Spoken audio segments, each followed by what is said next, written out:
Na deputy yako anasemanga lazima tuelezane ukweli. Na mimi nakubaliana na hiyo process yake, lazima tuelezane nini? Ukweli. Iko watu, Your Excellency, saa zile watu wote wamekutoroka.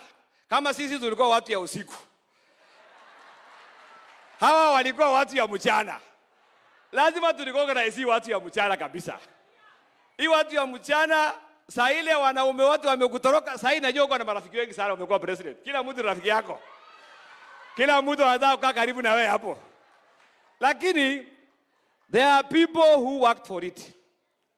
People who campaigned for you, persevered all the humiliation which was done against them. As your deputy president, nakumbuka saa hii nikiona hii maombi, Your Excellency, nakumbuka Rigiji akipigwa handcuff. Leo namuona anakuja na Air Force One. Hii mambo ya Mungu. Wale walikuwa napiga handcuff, leo ndio wanasindikisha Because of that, Your Excellency, with your permission, ningependa kuita viongozi hapa, alafu nimalizane na wao, hawataongea.